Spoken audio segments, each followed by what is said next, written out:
what they needed to do the rest of the way, and that's just win series. And they did that against the Minnesota Twins, taking 2 of 3. This is episode number 31 of the Queens Connection, a production of Patton Sports Creative. You can call it the Mike Piazza episode of the season. I am your host, Andrew Patton, joined by the co-host, Corne Hogeveen. Corne, hello. You look a little bit more refreshed compared to the last time I saw you. Sleep helps, Andrew. Sleep helps. That's why I try to do as much of it as I can. I would recommend that to other people. That's my great tip of the day. I recommend get good sleep because it works. It does. I mean, you look like you got a pep in your step, as they say. I've never heard that, but if they say that, you say that, they say that people say that, I'm good with that. All Sounds right, good. that's good. I'm glad you're putting a lot of trust in me, making sure that I wasn't making fun of you there. So Your English is probably better than mine, so. I would hope so. Hey, that's not nice. Well, you know what's nice is the Mets. With the way they've been playing baseball of late, and they took 2 or 3 from the Twins, like I said, which is exactly what they need to do at this time of the year. Maybe just doesn't feel as good with the way the series ended and where the Mets woke up today in the wild card standings. But it's only August 1st, so there is a lot of baseball left to play, and there were some positive signs in this series, no doubt. Yeah, definitely. If you take 2 out of 3 against the team that's uh, I mean, enough over 500, you definitely take that. It's a win of the series. We always say if you win series, you got to win. And we have been doing that for months now, at least not losing a lot of series, mostly splitting or winning. And that works. And yes, other teams are playing pretty well right now. If they eventually keep this up, you tip your cap to those teams. So the Mets' job is just winning series. Now you have a series against a team that you might go for a sweep, but even then, sweeping. I always say maybe the White Sox this year, but for the rest of the teams, sweeping them is always difficult. No doubt about that. And this is the beginning of a weird month of August for the New York Mets when it comes to travel. I believe it's there are 19 games this month that are out of the Eastern time zone in the United States. So the Mets are going to be on the road in different time zones throughout the month of August. So I believe Brandon Nimmo said it yesterday. It's going to be a true test for this baseball team to see where they're at. So be some interesting baseball coming our way. But let's stick on this Twin series here, and let's go back to Monday night where Jose Quintana got the start. It looked pretty good, and so did the offense after having some struggles against a good Braves pitching. The Mets took advantage of maybe some of the lesser arms that the Twins were throwing out there, and they piled on 15 runs on 17 hits for a 15-2 win over those Minnesota Twins. Pete Alonso with a home run in this game, Jeff McNeil with 3 RBIs, Luis Torrens with 3 RBIs. Everyone in the lineup, even the guys who came in for substitutions, registered a hit in this game. So that you could tell, that's a very good sign for your offense when everyone's chipping in and driving in runs. So a 15-2 win for the New York Mets. Like I said, that game started by Jose Quintana, who went 6 innings, struck out 5, just 1 run allowed. Jose Butto finished it off with 3 innings to pick up his second save of the season. So just a pretty good night overall for the New York Mets. Yeah, you can't complain with a 15-2 win. It was. I don't remember the exact final score. It was easy watching. You just relax and just watch some baseball. Different than probably the Tuesday game. We'll talk about that, but it was an easy win. Quintana was outstanding, and especially with his curveball, which he threw 49% of the time, and definitely a change in his normal arsenal, and it worked well. So that was good to see. A lot of goods on the offense. Pete with a good day, like you mentioned, all those guys with some 3 RBI days, and Tyrone Taylor, what a catch to rob a home run when Jose Butto was pitching. When the game, I mean, it probably wouldn't have mattered anyways for the final score, for if we win or lose, if he makes that play or not. But I think Jose Butto would be pretty appreciative with making that catch, and that's what a team should do for each other. It still counts on Buto's ERA. It still counts on Buto's numbers. So tremendous catch by Tyrone Taylor there. No doubt about that. This was also the first time we saw Jesse Winker get a start in right field for the Mets. He played about 5 innings, went 1 for 2 in this game, and drew a walk. Kind of saw what attracted the Mets about Jesse Winker's approach at the plate, and obviously there were some people freaking out after in the 6th inning when he was taken out for Tyrone Taylor, but they were making the point on the broadcast that Winker really the last month or so hasn't played the outfield a lot because the Nationals called up James Wood and they wanted to get James Wood in the outfield. Uh, so Jesse Winker had been mostly DHing. So this is just kind of getting Jesse Winker's feet wet again in the outfield, and then obviously we'll see him play a full 9 inning game in the outfield at some point, I would imagine. But maybe he will come out, no, for the defense with Tyrone Taylor. So this is probably maybe actually the recipe they're gonna go with. So, but nothing to worry about with taking Jesse Winker out of the game early. I know people were freaking out about that, but there was absolutely nothing there. And like you said with Quintana, heavy curveball usage, but it was very good.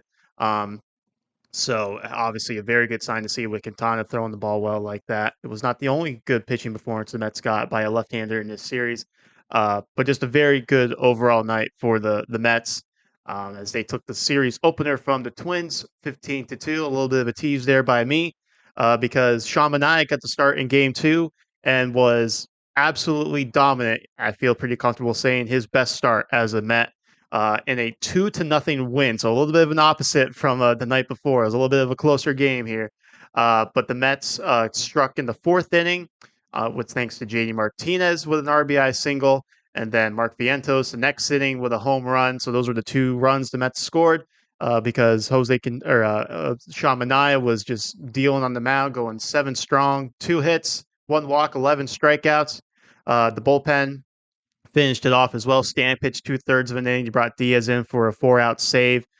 Stank maybe probably should have had a clean inning if not for some poor defense from the part of Pete Alonso. So Diaz had to come in and get the 4 outs and looked very good doing so, registering 2 strikeouts. So obviously the takeaway from this Tuesday night win or uh, yeah Tuesday night win was Sean Manaea, no doubt. Yeah, it was obviously it was his best outing, and maybe you could even say that was the best outing we have seen from any starter this year for the Mets. Yeah, just everything working. We saw Shamanaya in earlier outings. Maybe the control wasn't necessarily there. Maybe the home runs wasn't necessarily there. But he was on point. His command was great. Got 22 swings and misses, by far the most by a Met this season. Second is Christian Scott with 18. So yeah, mixed it up very well. One thing what I found interesting is after the game he said that his back foot slider wasn't necessarily there, but I think his command overall was still there.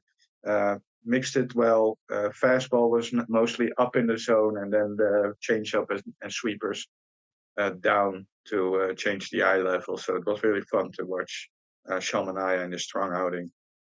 No doubt about that, and it's been a little bit of a tough go coming out of this post All Star break for Sean Manaea, but I think as he's gotten back into a bit of a groove, I think the starts are getting better.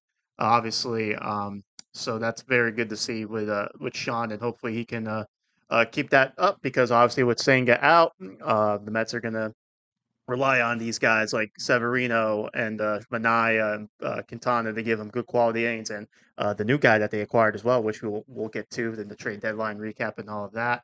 But a nice win for the New York Mets, 2-0. So they clinched a series win over the Twins with that, going for a sweep on Wednesday. I got my days mixed up because like it just feels like a Thursday off day is always weird to me, so it feels like a Friday. So I got keep getting the days mixed up when recapping the games, but this was a Wednesday getaway Already? game. That's concerning. I mean, you're not even 30 and you're getting your days mixed up. That's mostly for older people, Andrew. Come I on, man. I don't know. I think it's just weird. It's just a weird. The Thursday off days I just find weird. I don't know why. Mondays I get, Thursdays I don't know. But that's just me. Uh, So going to Wednesday afternoon, the getaway game, because the Mets are now going to be out when they're already out west. But they had to finish off this series with the Twins. Game started by Luis Severino going against Pablo Lopez. So a game we thought could be a good pitchers duel. Unfortunately, was not the case on the Mets side as they dropped the series finale 8-3. Severino just not on his game yesterday. 3 innings, 6 hits, 6 runs, all earned, 2 walks, 2 strikeouts. The home runs bit him as well. So really, that kind of put the Mets behind, particularly the 5-run third inning by the Twins after the Mets had gotten Severino a lead at the 2-run homer from Mark Vientos. Put the Mets up 2-1 in the bottom of the second, but then the Twins just kind of unloaded 5 straight hits. I believe they had in that third inning. So that was really the nail in the coffin for Severino and any real chance for the Mets to get in this game. What do you think went wrong for Severino in this outing? I think the pitch that in previous podcasts we said is pretty important for him to mix it up well. It was a sweeper, and it just had no control on it. It was uh, up on his arm side a lot. And if it was in the zone, it was a pretty flat one this time. So it just probably missed maybe mechanical or maybe the grip or anything like that. It was something that we haven't seen in his recent outings. The sweeper was a lot sharper and a lot better in command, but he just didn't have it and he wasn't able to find it as well. And I think the 5-run inning you saw a little bit coming because earlier in the game he got hit hard as well, got some outs on a double play, getting him out of that jam. So he just was off. He wasn't able to find, like sometimes you see that pitchers are able to find their stuff mid game. He just wasn't able to do that. No, very unfortunate there, and there were some people speculating that maybe he was tipping his pitches. Obviously, something that he's dealt with in the past. I don't know if I would go that far, but in the month of July, there were a couple clunkers from Severino. I do have to admit, there's the one against the Pirates and this one against the Twins. So I don't think it's anything related to tipping pitches or something like that. I think just a rough day at the office for Severino. Um, but with that being said, only going 3 innings, the Mets had to get some innings out of the bullpen, and they turned to Tylor Megill out of the bullpen. He pitched 2 innings out of the bullpen in this game. I was listening on the radio, so a little bit harder to judge the outing. But I know you were actually watching the game. How would you assess McGill's bullpen appearance in this game? You, I mean, you know that Tyler McGill has the stuff to be a good bullpen arm, but I think he has to, translate that to the bullpen a little bit more. I thought his stuff looked still a bit of the same like him being a starter. So the hope with McGill being in the bullpen is that his velocity will consistently rise up. He has the ability to throw 97, 98 at times, but mostly as a starter, he dials it back a little bit. I did see that in this outing too, that he didn't go all out. So maybe they just told him get some innings and we will have you as a starter down uh, when he is in AAA. Then it's definitely um, expected that he wouldn't go full out and uh, try to turn his stuff into reliever stuff, so to speak. So now it's just him still being stretched out and probably knowing that he will be stretched out, probably optioned and be a starter in AAA. I didn't see anything different about Tyler McGill stuff wise. Obviously, that's something that we've speculated about on this podcast, and elsewhere, people have speculated him as a bullpen arm too. So maybe not the best appearance out of the bullpen for Tyler McGill. It'll be interesting to see what happens. I think you're right in the fact that he's probably going to be sent to Syracuse and kept as a starter. Yes, was not the best bullpen outing, but I also think that people shouldn't expect in the situation that he is in that he will make that he doesn't make that transition in one outing. So there's still a possibility that Tyler McGill could be a good bullpen arm if he transitions, and probably he won't transition this year because the Mets do need a little bit of depth, and he still provides that. If you like him or not, he's still one of our depth arms we have. And if you look in AAA with other arms, I don't think that there's someone necessarily a lot better right now in AAA than Tyler McGill. Like it or not, Mets fans, I think there are some guys out there who probably has more upside but aren't there yet. Um, so you just need him as a starter right now, and obviously with the year next year coming with some maybe some free agents you sign. You also have a guy we acquired.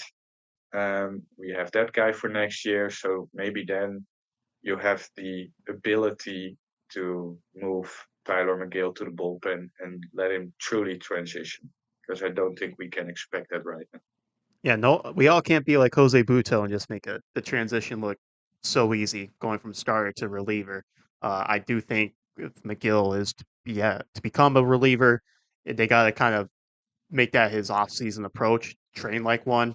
Um, it's something like you said, you can't. I mean, it can't be done easily, even though Jose Buto has done it pretty easily. But and Yeah. I think it's also like maybe a mindset thing too, like you said. Now that put McGill in the bullpen, he knows it, and maybe he does kind of have that mindset of like, all right, I can let it air out a little bit more, rather than I need to eat these innings, and so maybe that's something too along those lines. Yeah, with Buto it's different because I think we have seen that Buto's stuff just works. If he's a starter or a reliever, that it both works. It works in both ways. And with McGill, we have seen that as a starter, um, just doesn't necessarily work that well, to put it lightly.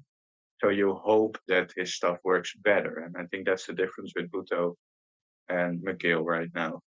Yeah, I think something that was interesting, and we'll try to keep this short as possible. I know we could talk about this all day long because we still got the trade deadline to talk about. We got minor leagues, the Angels. We got a lot to talk about. But they were talking to David Stearns. I believe this was his post trade deadline press conference, and they did ask about Buto and his future uh, bullpen or starter, and they said they haven't really made a decision on that. So I think it's interesting that, at least from what Stearns said, whether you take it at face value or not, the possibility in future years that Jose Buto is in the bullpen rather than in the rotation, I found a little interesting. Obviously, we're Buto and the rotation guys. We think the stuff plays good there, and he can be a solid middle to back end starter. But the fact that Stearns left that option on the table, kind of like what they did with Seth Lugo and Gazelman those years ago. I found a little interesting with Jose Buto. So obviously, I want to get your opinion on that because you are the big Buto guy.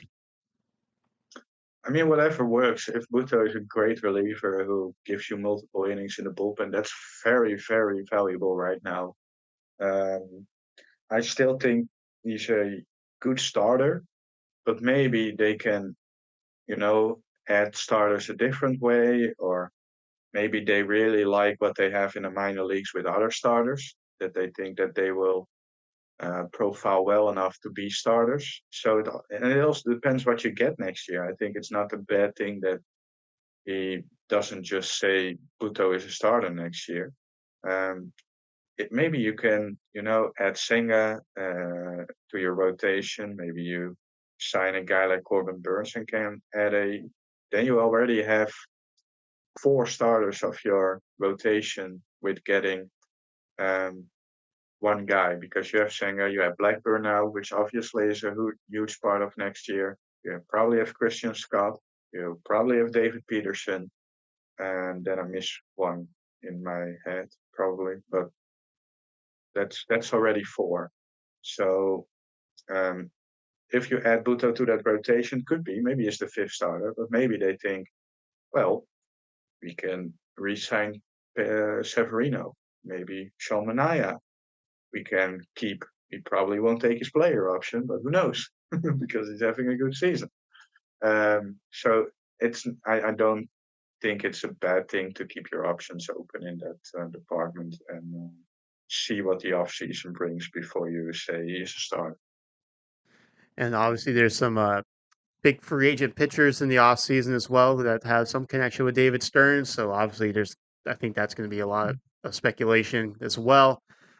So, like you said, maybe Buto in the bullpen is going to be the way it goes the next couple of years. We'll find out. Obviously, the Mets had to beef up the bullpen, uh, and they did that with the trade deadline. And one of those guys made their debut in this game, pitched the ninth inning. Huascar Brazaban, who they got from the Marlins, pitched a nice inning. I think that's a good transition into all the other moves that the Mets have made. Obviously, Brazaban is one of the most notable ones that David Stearns in the front office pulled off leading up to the trade deadline. The Mets also acquired Tyler Zuber from the Tampa Bay Rays. Uh, they also acquired Paul Blackburn from the Oakland Athletics. The Mets traded Cade Morris to the A's for Blackburn. They traded Paul Gervais to the Rays for Tyler Zuber. And they traded infielder Wilfredo Lara to the Marlins for Brazoban. The Mets also did move Josh Walker to the Pirates. Walker was DFA'd. They picked up a 18-year-old reliever who's in the Dominican Summer League, Nicholas Carreno. Getting something for Josh Walker when you probably don't plan on keeping him around, maybe, is a nice move there by the front office. So that was what the Mets did on the trade deadline. Obviously, not for some people, not quote unquote a sexy day for the Mets, but a very productive day, I think, for the New York Mets. I think Stearns and the front office did a good job addressing some needs. We saw how ridiculous the prices were for starting pitching. So if you were expecting a Kikuchi, a Flaherty, or a rental arm like that, the prices were quite high. I don't think Stearns wanted to do that, and just the controllable guys too, a Snell or a Crochet. Um, that wasn't on the table as well because if guys are sending their top prospects for rentals, imagine what you got to send to get Crochet, or Scooble. So I think with the way the market was set, I think Stearns and his counterparts did a very good job of looking at the market, assessing the Mets' needs, and finding guys that filled those needs without sacrificing a Luis Angel Acuna, Jet Williams, someone along those lines. I know you're very big on the Brazaban trade, um, but overall, I gave my thoughts. What were your thoughts from Tuesday's trade deadline? Yeah, the Brassabon trade. By the way, I can't remember who tweeted it out, but he said that he's gonna start a Brassabon fan group and call it the Brassa Bros, and you can just join. So I thought maybe it's a fun start to call ourselves Brassa Brassa Bros now, Andrew, because I think it's a very good arm. Obviously, a guy with control. I know he's 34 years old, but still, you hope you get a couple of good years out of him. And Wilfredo Lara is probably maybe is going to be a somewhat utility guy in the major leagues, but didn't have a great year in Brooklyn. There is talent there, but I think if you see what teams gave up for relievers, you get a guy with if you saw his baseball savant page, you would probably in this deadline market, you probably were wondering what you gave up for him, but it's just Wilfredo Lara, who is outside of the top 30, if I remember. No, it's just 30th on the pipeline, something like that, but it's just lower level prospect to get an arm like that for. He has 4 years of control with, let's say, 2 years. I think it's a tremendous deal to get a guy with a sub 3 ERA, but not just a sub 3 ERA, also the hard hit rate, the strikeout rate, the walk rate, which is above average. To get that guy, which the 3.93 ERA isn't a fluke for that low cost in this market, is truly a masterpiece in my opinion. Yeah, and something that has been an issue for the Mets has been walks. So Brazaban, and even you look at last year with Brazaban, he's really worked on limiting his walks. Last year he had 31 walks and almost 59 innings pitched. This year he's at almost 32, 31.2, and it's the walks are 12. He's had issued 12 walks this year. So he's done a nice job of trying to limit those walks and whatnot. And something I find interesting, we can talk about all these pitchers between, and I'll go back to Phil Maton as well because we'll loop Maton into the trade acquisitions. Um, Brazaban, Maton, Zuber, if you look at his baseball savant, and Paul Blackburn, the starter, they all throw cutters, and I find that interesting because is that like a pitch that Stearns has targeted and says this has been a really effective pitch against hitters this year, so let's try to find guys who can utilize that cutter well. Because you said as in our chat when we were talking about the acquisition of Paul Blackburn, you believe that he's going to be throwing his cutter a little bit more with the Mets than he did with the Athletics. So is the cutter just like a kind of like a pitch du jour for David Stearns? I don't necessarily think it's the cutter that necessarily think, but obviously, if you look at Paul Blackburn and you look at his run value on certain pitches, he has a good changeup. But his four seamer and especially his sinker doesn't throw that a lot anymore because it gets hit hard. I think it's definitely part of a GM and their teams, not just David Stearns. David Stearns has a whole team around him too that also does their work. And it's definitely uh, part of those smart guys because I truly believe they are smart. If I can figure it out, they probably have figured it out too. So I think it's definitely gonna be.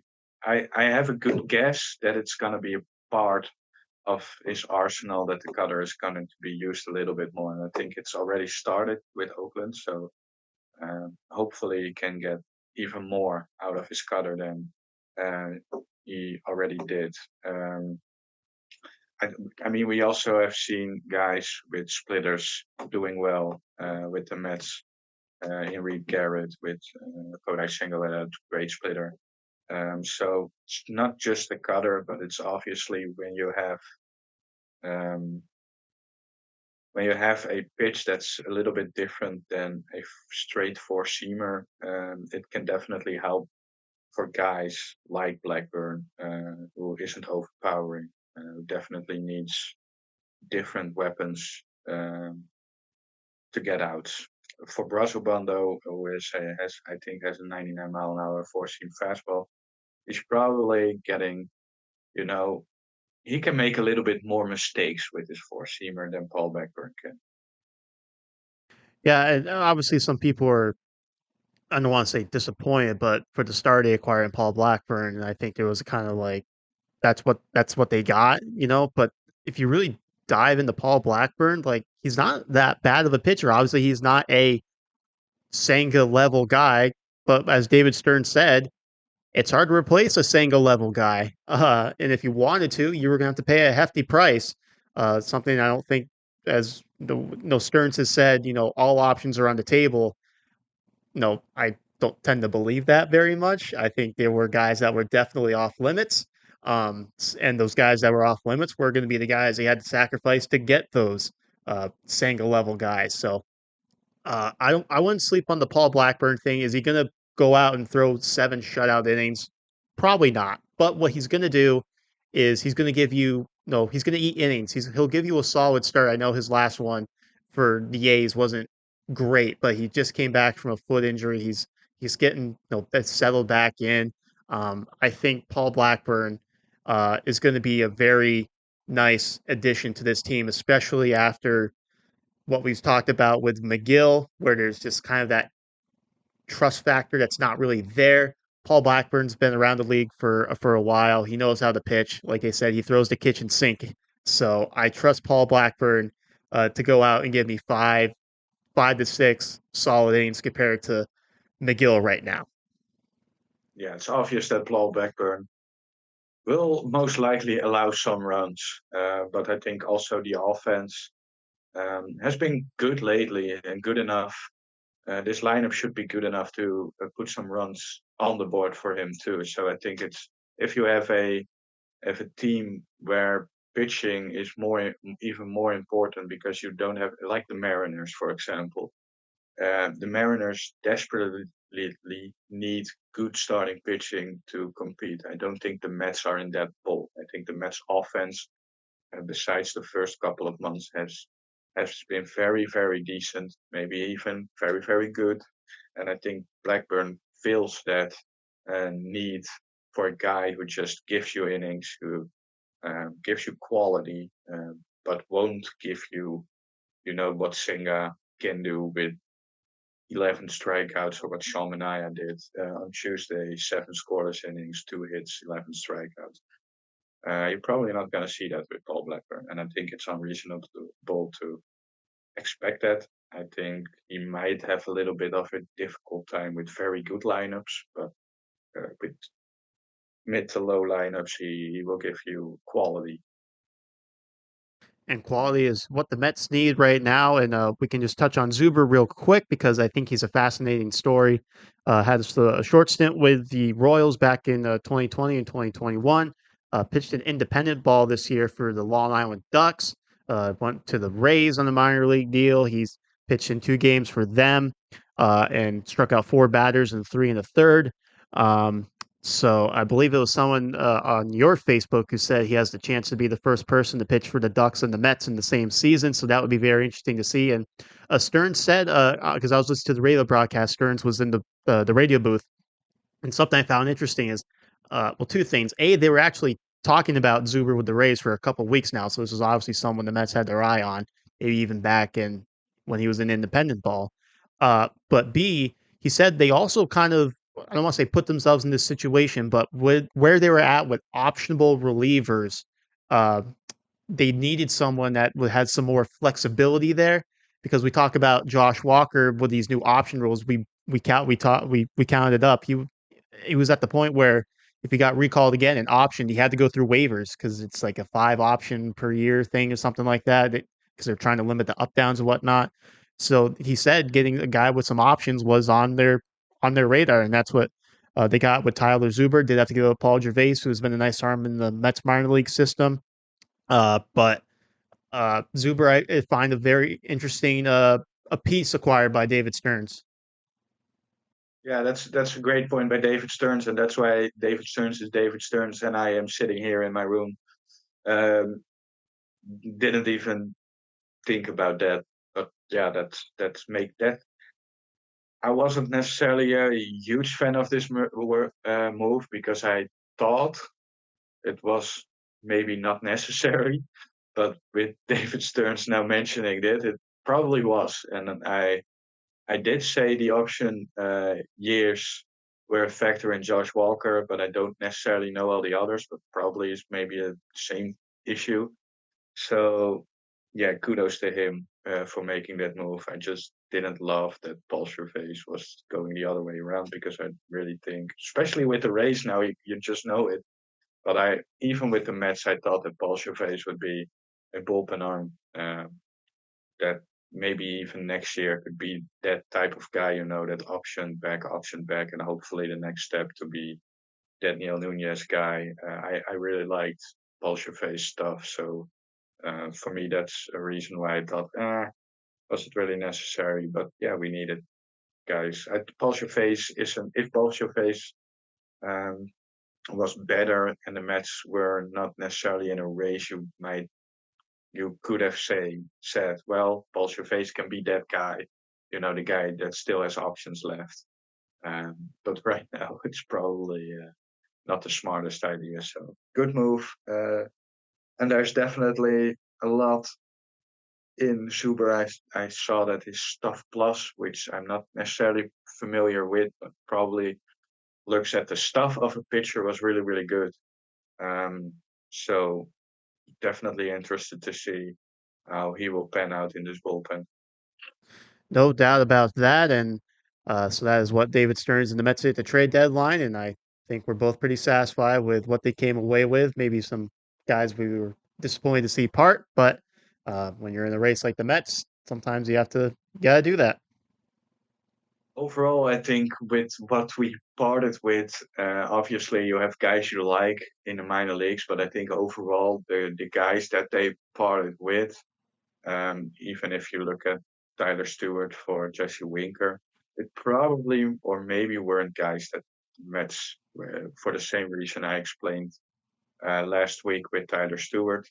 For the Nets or for other teams, those guys might get more of an opportunity than we will see with the Mets, and that's also in the Buto situation the case. The Mets maybe have a little bit of an easier way to go. Oh well, we can keep Buto in the bullpen if we like because we have the ability and the money to add Sean Manaea for like $15 million or et cetera, et cetera.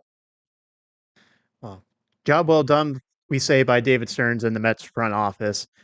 So as of today, as we wake up and check in the National League wild card standings, the Mets sit a half game out of the last playoff spot. So we have to burn the world down now. I know the season's over. Why did David Stearns give up Cade Morris and Tyler Stewart for a team that's not going to make the play? No, we're just kidding. Obviously, the half game out. There were some crazy wins though by the teams that I'm jumped the not kidding. Mets, like where the I'm Mets not could have kidding. picked up ground. It was unbelievable. No, no, it's. I think the Diamondbacks have won a couple in a row. Like we mentioned, we won the series. That's what you want to do. And if teams behind you, it's been a close race for a long time now. If it's close, yeah, a week can change a lot. And we won the series against the Twins. I'm definitely still high on this team. We saw two tremendous ball games on Monday and Tuesday. Wednesday was just your starter not being pitching well, which happens. Starters have bad outings, so I'm not necessarily concerned about that. And now we're just gonna face the Los Angeles Angels and the Cardinals for one, and then the Colorado Rockies, I guess, in Colorado or Denver. And those are hopefully, I know Denver, Colorado is always difficult, Oh, a yeah. lot of offense, but our offense is really, really good. So we could see a lot of runs for our offense, and hopefully our pitching can, keep it a little bit down. But I trust that our offense would be tremendous there. Mark Vientos at Coors Field, JD Martinez Yeah. at Coors Field the other way, Pete Alonso, obviously, guys who hit the ball really, really hard and who hit a lot of fly balls or slash line drive fly balls. I think the Mets are definitely, and that's all for a later episode, so I will repeat it then. But just to say that we have a chance to um, make a good stretch going right now in this next week or so. Yes, indeed. This road trip. Hopefully, the Mets come back with a winning record on this road trip, because when they need to win these ball games. There's no question about that. Just one quick note before we get to your minor league minute. Today, as of when we were recording, this is August 1st. It's 10:10 a.m. my time. Um, the Mets have until 5 p.m. to sign their draft picks, and there's only two guys left have not signed. That's ninth round pick Jackson Jelkin from the University of Houston, and then their 20th round pick, Adam Haight, who's going to be going to Oregon State. So I don't think Haight's going to sign, but Jackson Jelkin, we will wait and see with the news on that. I have news about Jackson joking, so I will Oh, step right in there. do it. Uh, I've heard on Twitter by Daniel Rexler that Jelkin hasn't had an offer yet, so he's probably not going to sign. He had Tommy John surgery, so I think the Mets are just made that pick and maybe save some money there and just passed on him. So he will likely be a free agent because it was his last year in college. And maybe the Mets find a way to get him there that it doesn't affect pool money. That could be the case. That they let it go, and then just sign him after to save some money. I don't know. Maybe that's the case. But for right now, he didn't receive an offer by the Mets for the draft, so probably not gonna happen. Well, there you go. So the Mets right now, 18 of the 20 signed, and it could stay that way. Obviously, it's a little disappointing because when we were talking about our intriguing draft picks, he was the guy I picked. So naturally, that's what they didn't even make an offer apparently. So uh, Maybe. maybe still is going to be signed. Maybe they don't make a formal offer, but have talked to him, Right. saying, "We're not going to sign you right now. We know you will be an international, you will be a free agent, and we give you more Yeah. because the Mets have that capability to say, we can't give you more than we have left in the pool money, which you get for draft picks." But we can give you 5K more if you don't sign with us right now, but sign right after. So we'll see about that. Maybe eventually you still get him, but for the draft, I think before the deadline right now, it's probably from people I've heard. I have to add that I think Daniel is a good guy who doesn't lie, but he has heard some things via as well. So um, that's probably I think it's probably true. So just want to get that in there. Well, there you go. Corne's got the inside info. He knows people who knows people who know people who know people, and on and on Yeah, and on. exactly. So, well, with these It's guys, something I on X, so it's not that somebody just DM'd me with that right, information, but it's right. something I saw. Well, with some of these guys, though, 18 of the 20 signed up, they'll be heading to the minor leagues at some point before the end of the season, and there's just a month and a half left of regular season action in the minor leagues. So that means there's still some time for guys to continue to develop. So I think we're going to hand this over to you for the minor league minute. Definitely. Well, the Mets got 18-year-old Nicholas Corne from the Pirates, as you mentioned, for Josh Walker. Just want to give some stats out there. Made 8 starts this summer for the DSL Pirates with a 3.74 ERA, 17 walks, 36 strikeouts, excuse me, over 21 and two-thirds innings. Can spin the ball well and hit mid-90s this year. The Mets had some interest earlier in the international free agent time. They definitely had an eye on him earlier than this year. So they probably figured, oh, why not get him in a trade right now? Good strikeout numbers, and he increased his velo from 88 to 90 to mid 90s since he signed with the Pirates. So that's definitely a good sign. Edward Lantica, which had another good day, going 3 for 3 on Monday. Emilio Obispo went 4 innings, allowing just one unearned run, but still got the loss. Obispo allowed 4 hits and one walk while striking out 5. Venezuelan native Alvaro Carrillo made his second appearance in his pro career, pitching 2 perfect with 3 strikeouts. Curacao native Jandrick Cornelia went 2 scoreless. He lowered his ERA to 1.89 with 19 strikeouts over 19 innings. More good pitching as Elvis Miraez went 6 scoreless. He allowed just 3 hits without issuing a walk and 8 strikeouts. He has a 7.31 ERA on the season, but 37 strikeouts over 28 and a third innings. So that's intriguing for the 18-year-old righty. 2 hit Tuesdays for Yancy Rivas and Arnaldo Montano. The 18-year-old catcher Montano, has a 833 OPS in 52 at bats. Kaiver Garcia, the young gifted shortstop, had a 3 hit game in Tuesday with his first triple of the year. So that was the Dominican Summer League. I missed saying that early on. St. Lucie Mets struck out a franchise high 19 batters in a Tuesday shutout win. Gwen Hartwick made the rehab start with a scoreless first, collecting 2 strikeouts.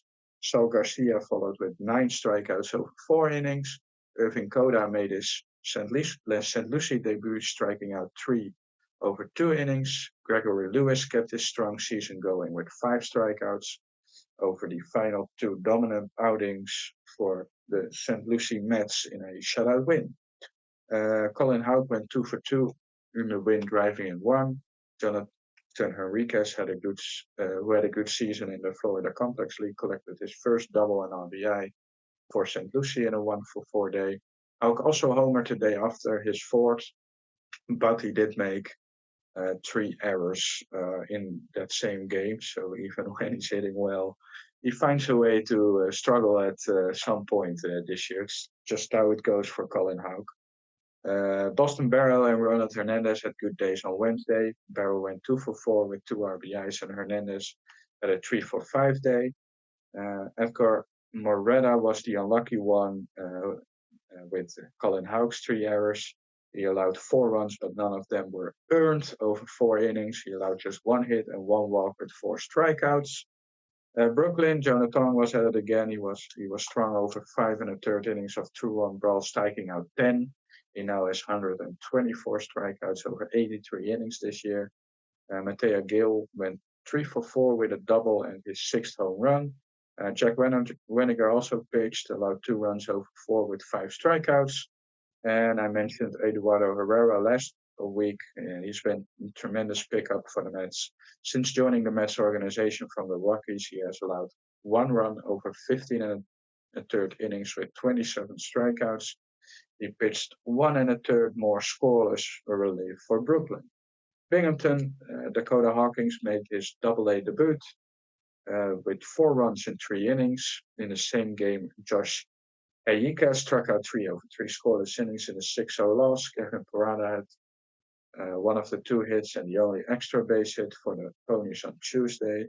The Roma Ponies did better the next day, got home runs from Jalen Palmer, his 7th, Jeremiah Jackson, his 14th, and Stanley Constragra, his 3rd for Double-A in a win. Constragra went 3-for-4 with 3 RBIs, Jackson 2-for-4 with 2 RBIs.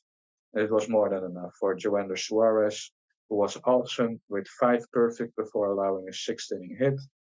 It was all he allowed with 9 strikeouts. He has now been unscored upon for his last 11 innings. After a very struggling middle of the season, he seems to find it right back interesting for the Mets. Joander Suarez has to be put on the 40-man roster to be protected for the Rule 5 draft. So it's interesting to see if they do that or if they hope that nobody picks him up.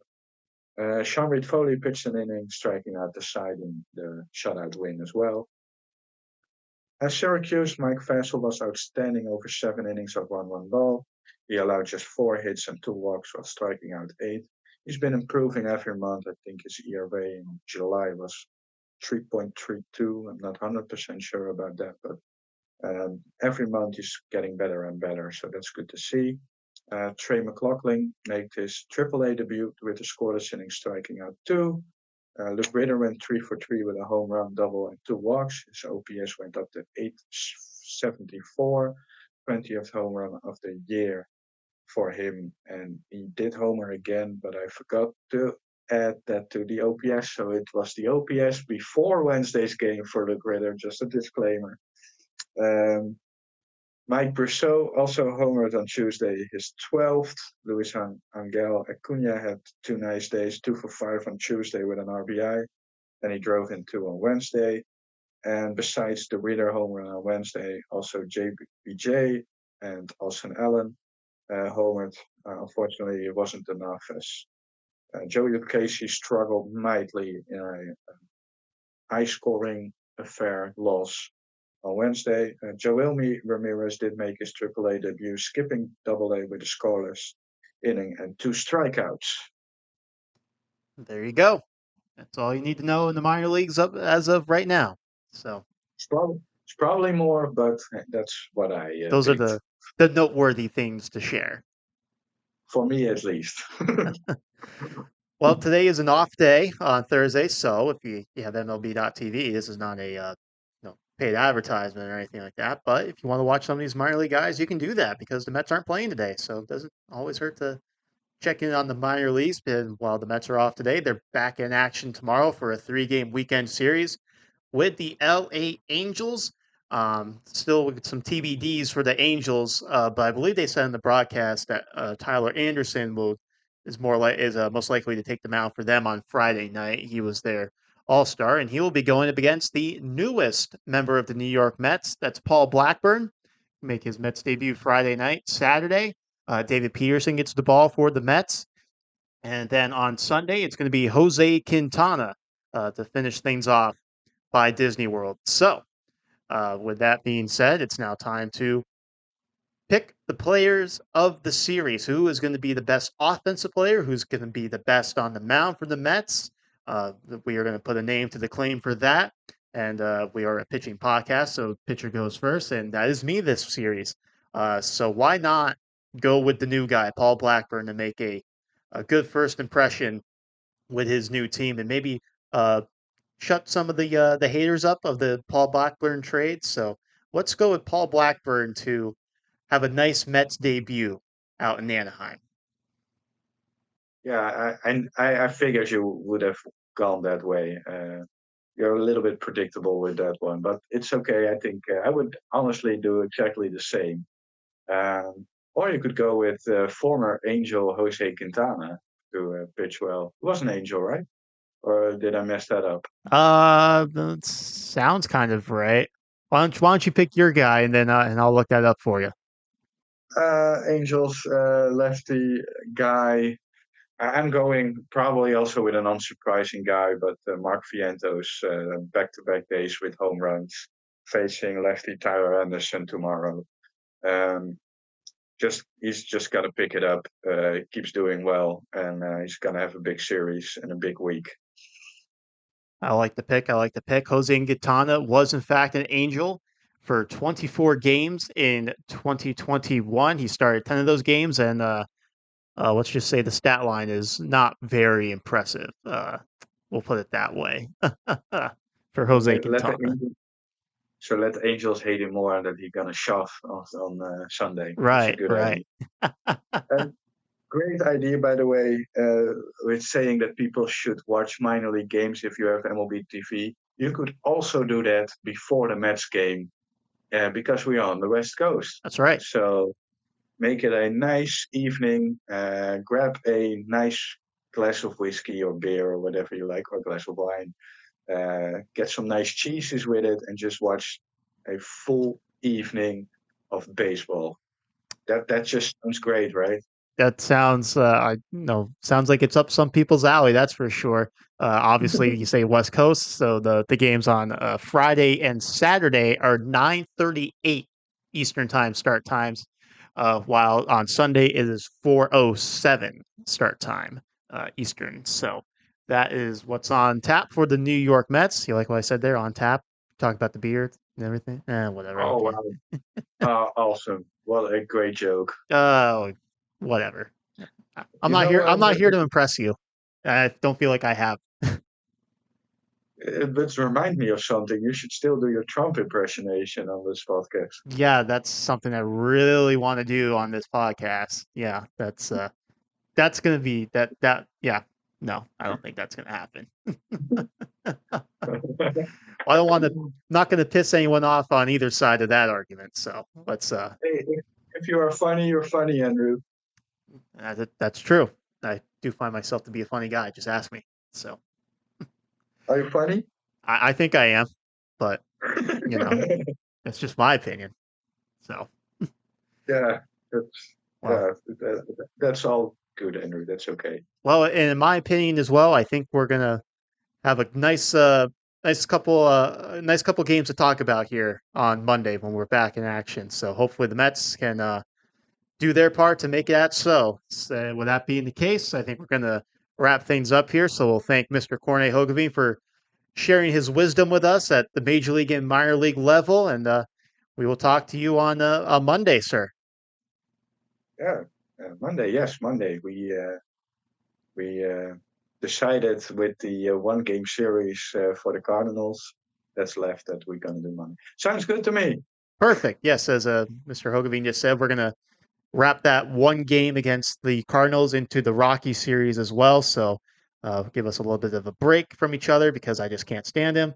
But that is going to be the case. We will recap the Rockies and the Cardinals in one episode. We will not do an individual Cardinal episode. So I think now we're going to officially, as he makes fun of me for talking too much, we will wrap things up here. Thank you for listening to the Queen's Connection, a production of Patent Sports Creative. Make sure to follow us on Facebook and Twitter. Just search the Queen's Connection. Will be the first thing that pops up. I bet money on it. And make sure to like, subscribe on YouTube or Spotify, wherever you listen to the show. We thank you so much for listening and enjoy the weekend series against the Los Angeles Angels of Anaheim.